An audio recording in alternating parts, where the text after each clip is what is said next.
Good morning. We are going to be working on chapter 5, and it's all about probability. And probability comes in a couple different forms. We're going to talk about 3 different types of probability this chapter. But you can see that it started way thousands of years ago. You can see that these came from the UK. You can tell that they were like, they imprinted dots on them. This one came from Egypt. Isn't that amazing how they carved that? And this one came from Italy. But they really didn't start formalizing probability until about the 16th or 17th centuries. Pascal, Cardano, and Pierre Fermat. We can see that probability is actually used in many different disciplines. Facebook uses probability to track us, to predict how we are going to move next. Atomic theory uses probability. Epidemiology, this is that coronavirus, and how fluid flows as well. So we're going to focus on probability strictly in chapter 5, but chapters 5, 6, 7, and 8 all deal with probability, with randomness and uncertainty, and we're going to use the theory of probability in chapters 9, 10, and 11. Okay? So page 132. We're going to start our notes on probability for 5.1. Applying the rules of probability. A probability experiment is any process with uncertain results that can be repeated. Okay. Probability is the proportion of times the event occurs in the long run as a probability experiment is repeated over and over again. It's a measure of the likelihood of events that have yet to occur. The symbol that we're going to use is P of 0. That's how that's read, the probability of this outcome. And probability can be written in 3 forms: in decimal form, as percents, and as fractions. And when we talk about probabilities, we have to understand the sample space. The sample space is the collection of all possible outcomes. So the first thing we're going to look at is some gambling ideas. Now, we're not advocating gambling is a great thing, but within reason, it can be fun to do. The first type of gambling we're going to look at is the American roulette wheel. Now, the American roulette wheel has 38 spaces. We're also going to look at the European roulette wheel, but today this is the American.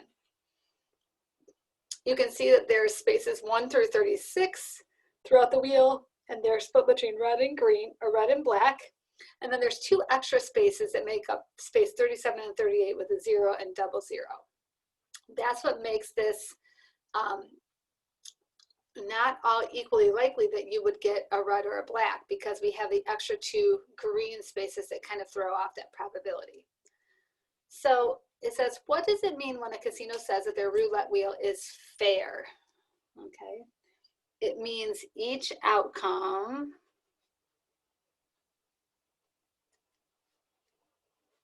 has the same likelihood of opportunity to happen.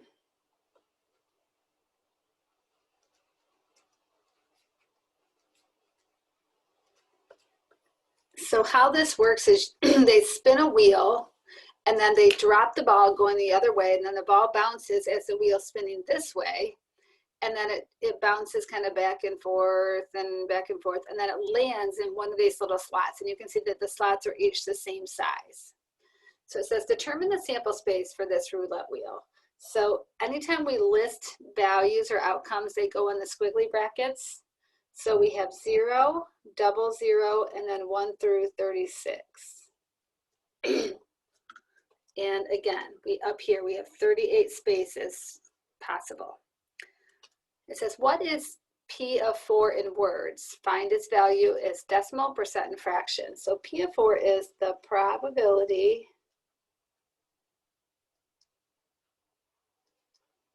of landing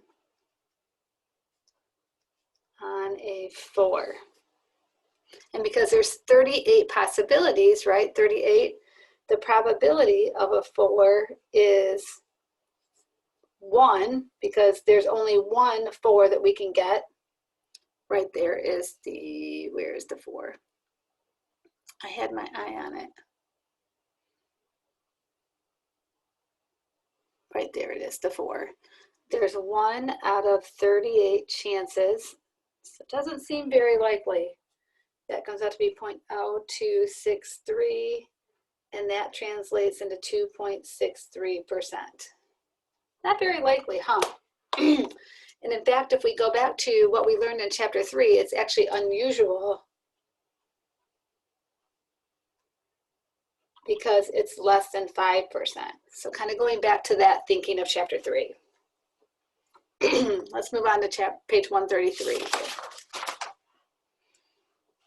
So 133 is the roulette game. However, it's not the wheel that they're playing the game on, it's the board where we're betting. Okay, so there's also all sorts of events that we could bet on. An event is any collection, so group of outcomes from a probability experiment. An event may consist of one outcome or many. So one or many. A simple event down here is an event with only one outcome. So rolling a 4, there's only one way you can get a 4. Or rolling an 18, there's only one way you can get an 18. But rolling a red, that has many outcomes because I can get a red on 18 different ways. Okay, so it says, suppose you're going to spin an American roulette wheel once. The following shows the betting board for the roulette wheel at a casino.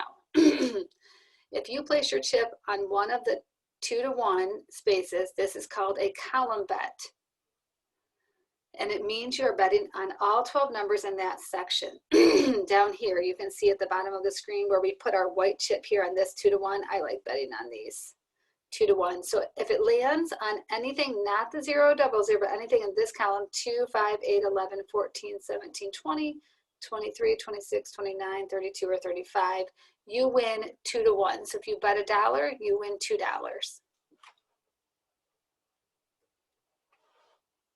Okay, so it says define the event E in the second column.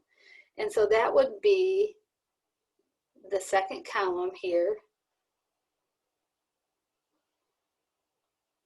would be 2,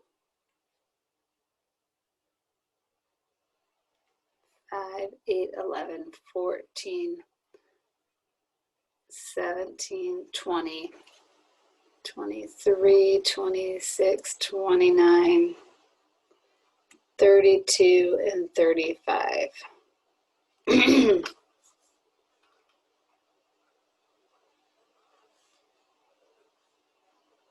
Now, this is asking if this is a simple event. No, because there are more than one way to win. What is P of E in words? So P and E of words is the probability of landing the ball on a number in the second column. And it says, what is the probability of that? So the probability of E, there are 1, 2, 3, 4, 5, 6, 7, 8, 9, 10, 11, 12. 12 ways that we could win out of 38. Remember the 0 and the double 0.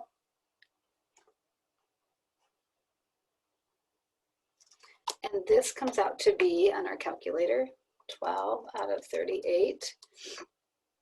0.3158, let's round it to 4 decimals, 0.3158.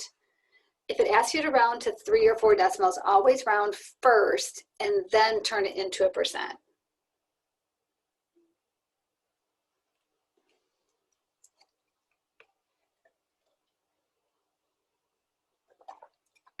So in your Appendix B, there are lots of different games that you can play on roulette, and lots of different events. You can bet on black and red, you can bet on even or odd, you can bet on these sections, the second 12, first 12, third 12. You can bet on just 1 through 18. You can bet on a single zero. You can even bet on corners here.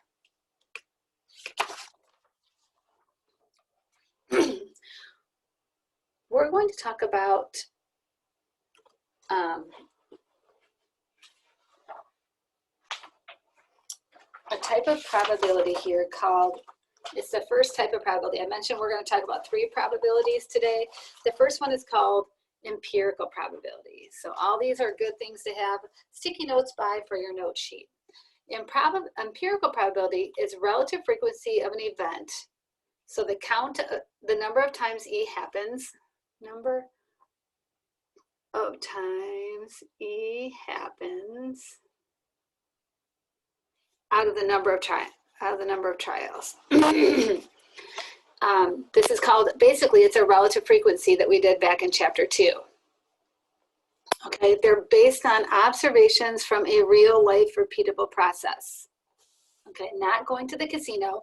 Now, if you collected data when you actually played at the casino, that would be empirical probability. If you go by what in theory you should actually get at the casino, that we're going to talk about in just a moment. So this is about real life experiences. Okay, so it says because empirical probabilities are based on data, they vary from data set to data set. This is just usually what typically happens, but it doesn't mean it is always going to happen that way. So our first example here is the following table shows the deployment of U.S. active duty military and civilian personnel around the world in 2019. Note that personnel deployed in ongoing operations in Afghanistan, Iraq, and Syria are not included in values because we can't disclose, right? The government can't disclose exactly how many people are there. So we have, it looks like 8 different regions that we have people deployed. And to find the probability, or what we also call the relative frequency, we have to know the total, right down here, the sum. So we have to sum up this column. And I want you to take a minute to do that. And this is the number that I got, 1,360,923. And it's asking us to find the probability, which is also, remember, the same as the relative frequency. So that means we're going to take the probability of if you had a son or a daughter or a friend in the military, the probability that they were just in one of the U.S. territories was 1,196,099 people out of the total deployed, which was 1,360,923. And when you divide that, remember it says down here, compute to 4 decimal places, we should get 0.8789. I'm going to show you how this is typed in here. 1196099 divided by 1360923. You can see you get 0.8789. Now I'm going to show you a little bit more efficient way to do this. Instead of typing each of these individually, you can go to L1 in your calculator, and you can just enter the values in L1. I think it makes it more efficient. So 1196099, 84813, 65490, 7990, 3376, 2162, 783, 210. I'm going to double check them.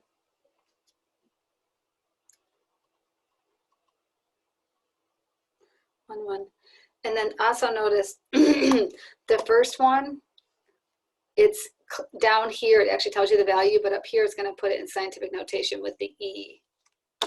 So it says 1.2 E6 means that it's rounding this to 1.2, and there's 1, 2, 3, 4, 5, 6 decimal places. It's like 1.2 times 10 to the 6. That's what that means. But the cool thing is once you have them in L1, let me make this darker here. Once you have this in L1, if you go over to L2 at the top, notice where it's highlighted, you can actually do a command that will do everything to this, it'll do the same thing, a repeatable process to each of these values in this one column. So I'm going to tell it down here, 2nd and 1 for L1. Notice I went 2nd and 1 for L1 because L1 is above my 1 key. And then I'm going to say, I want them to each divide by the total, which we said was 1,369,23. And when I hit enter, it does all of those decimals all in one, which will save me some time. So you can go in and fill those out. Now notice these ones down here say 5.8 e to the -4, which means the negative on the scientific notation means it's actually very small. So you would need to actually read the very bottom to find out the decimal places on those. So I'm going to fill in 5 or 4 decimal places for each of these.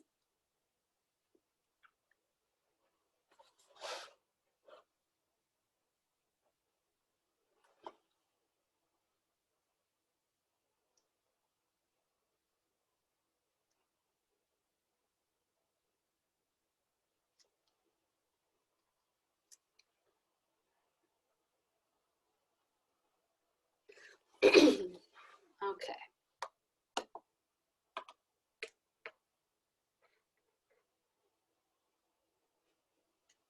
Okay. Explain why these probabilities are empirical. And that's because they are real life values. It says which regions are unusual. Remember we said that to be unusual means that the probability of the event is less than 0.05. So I'm going to star all of the values that are on less than 0.05. So, and so I'm going to star anything. So it starts up here with Europe is unusual. It looks like each of these are unusual here.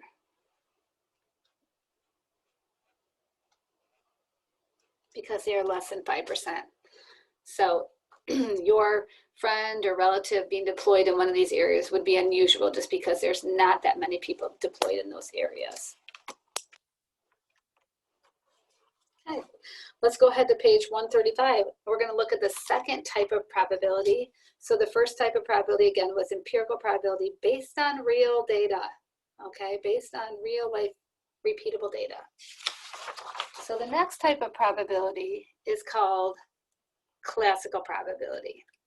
And if you like to play board games, it's based on classical probability. It's based on if a sample space has n equally likely outcomes, and if the number of ways that an event E can occur is k, then the probability of the event is the number of outcomes in E, which is equal to k, over the number of outcomes in the sample space n. Okay, so in short, if we were to roll this 6-sided die, the likelihood of me getting a 6 means the number of outcomes in E, that would be the number of outcomes that are 6, is just 1, right? 1 out of the 6. So this would be 1 over 6. What we're going to look at next is actually playing some games with a deck of cards. So if you grew up playing card games, you will probably be familiar with a 52-card poker deck. If not, I'm going to explain. So a 52-card poker deck has 4 different suits, is what we call them. This shape here is a suit. It's called spades. The second one is hearts. The third one, we call those clubs. They look kind of like a clover. And then the fourth one are diamonds. You can see there's 2 colors, black or red. And each of the suits has 13 cards, ace through king. And we usually apply the ace as a value of 1, but it depends on the card game that you're playing. And we also have something called base cards. Base cards are the 3 different cards here that have bases on them. And there's 1, 2, 3 in each of the suits. So there's 12 face cards. Let's just jot that down. There's 12 face cards. So let's look at these different events down below here and write the probability. It says leave as unreduced fractions. And the reason it's actually good in things like this to keep them as unreduced fractions is because the denominator actually tells you how many cards were possible or how many outcomes were possible. If you reduce, you don't really know what that original number was. So what is the probability of getting a 9 of diamonds? So that would be this guy right here, right? What's the probability of getting this 9 of diamonds right here? There's only 1 out of 52. What is the probability of getting a black card? That would be these 13 and these 13. So 26 out of 52. What is the probability of getting an ace? Well, there are 4 aces. So that would be 4 out of 52. What is the probability of a face card? There are 12 of those. We just spoke about that. What is the probability of getting a red spade? Well, if we go up to spades, we can see that none of them are red. So that is not going to happen, right? 0 out of 52. And if aces are low and kings are high, what is the probability of getting an ace or higher? So what is the probability of getting an ace or higher in any color or suit? That would have to be 52 out of 52.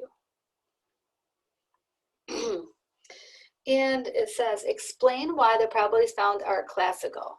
And that's because they're based, these aren't all equally likely, right? But their probabilities are based on equally likely outcomes.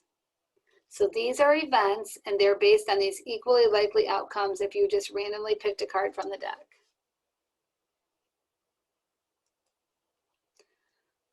Okay. So 3 special probabilities that we're going to use a lot that are important to recognize are impossible events, an event with a probability equal to 0. Certain events, an event with a probability equal to 1. An unusual event, an event with a low probability of occurring, typically less than, we've talked about this before, chapter 3, 5%. These are some good things to have on your note sheet for the midterm, as well as the definition of classical probability. Now there's some rules of probability that we all have to follow, and there's 2. This is super important because a lot of students usually remember one and not both. And we ask you this a lot. So it's important that you have a sticky note on this page for your note sheet.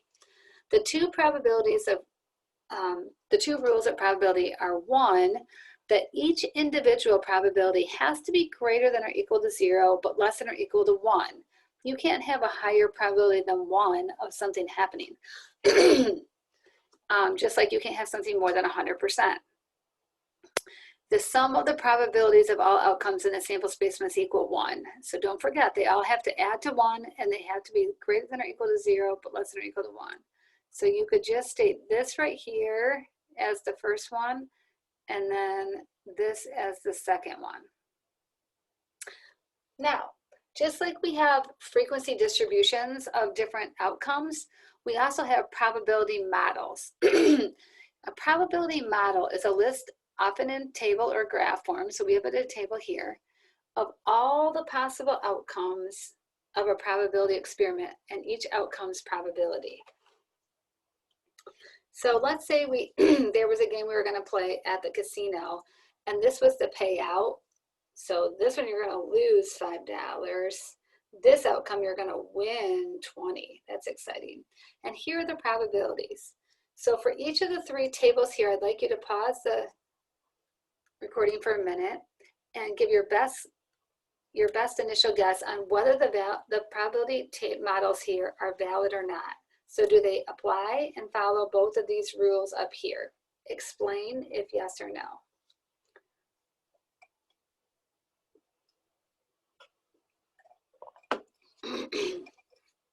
So the top one, a lot of students may say no because we have a negative here. But it is possible to have a negative outcome. You just can't have a negative probability. So this is yes. They all add to 1, and they're all greater than 0 but less than 1. Now this one here, they all have positive probabilities and less than 1, but these actually add to something greater than 1. So this is a no on this one. And then the bottom one, we have an issue because your probability of something happening can't be negative. Your outcome could be negative, but your probability cannot. So this one is a no as well.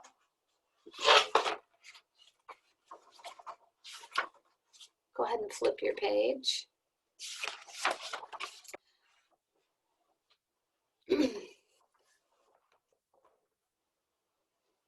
So sometimes there are different probability questions that researchers or in business or engineering, they might be trying to simulate. So try to see if it could happen without actually running it in real life. Sometimes we do this with how viruses grow because we don't want them to grow really fast or spread in the community, but they'll do a simulation, which is an experiment, often with computers, that allow researchers to find empirical probabilities. Simulations allow you to study situations that are impractical or even dangerous to create in real life, and often they save time and money. This might also be when I worked at Ford Motor Company, we would do simulations of car crashes. For one, it's very expensive for them to take a car and then go and crash it at the test center, multiple cars. So they might do one car and then they might use that one car's crash to simulate other car crashes. Another one might also be if you go into a bank or actually into the grocery store or bank, somewhere where you have to choose a line to meet the teller or the checkout person, and you're trying to decide which lane to get into. And they might do some kind of a simulation to see, is it better just to pick a lane and stay in your lane, or is it better to wait and do the first one that comes open? So they might do a simulation with something like that as well. So here are some other examples of simulators that you could use on rolling a dice or flipping a coin if you'd like. Okay, so example 6 is a statistics student uses the GeoGebra die roll simulation and has the following output.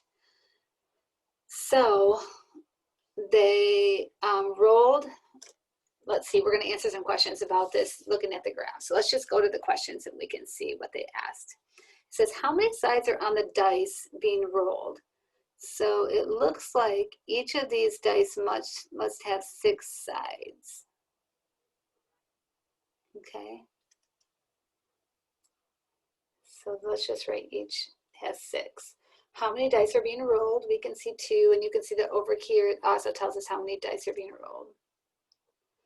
How many rolls are simulated here? And they told us that total rolls up here, so that was 10,000. What do the x-axis numbers represent? So what do the numbers down here represent? So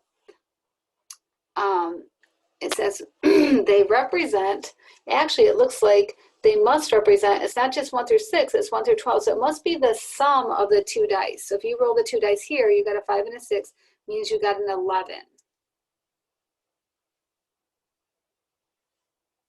Okay, so that would be the sum of the 2 dice. What is the probability of obtaining a 10?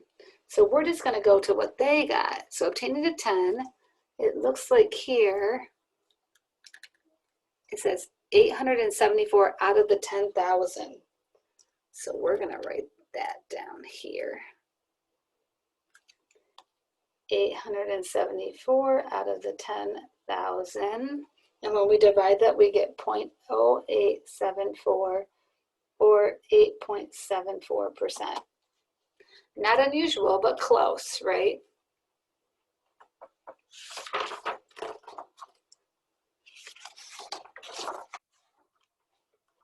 So the last type of probability that we're going to look at and work with this semester is subjective probability, and it's on page 138. So you definitely want to make sure that you put a sticky note tab on this page as well. Subjective probability is a probability that expresses an opinion or degree of belief about likely a particular event is to occur. A subjective probability is not obtained from an experiment nor a replicable event. Okay, a probability that expresses opinion or degree of belief. Most of life's events are not repeatable, in which case subjective probability plays a part. Subjective probabilities are perfectly legitimate and are often the only method of assigning likelihood to an outcome. So I'm going to give you a great example. Every year, about August, my husband starts watching the preseason Lions football games, okay? And if any of you watch the Lions, you will know that they like to win in the preseason. And it's basically like fishing, because they hook my husband and he's a sucker, and then he gets all excited and he says, we should probably buy some tickets for the Super Bowl because they're winning. No. Then the regular season starts and we quickly find out that they're going to start losing as usual. So that's a subjective probability, right? My husband believing that they're going to win just based on the fact that they won a few games. It is real life empirical data that they won a few games, but it's really more based on his enthusiasm and his excitement for the team. So subjective probability. So I'd like you to pause the recording for a minute and give your best guess effort on example 7. It says classify the following probabilities as classical, empirical, or subjective, A through F. And then once you've done that, go ahead and come back.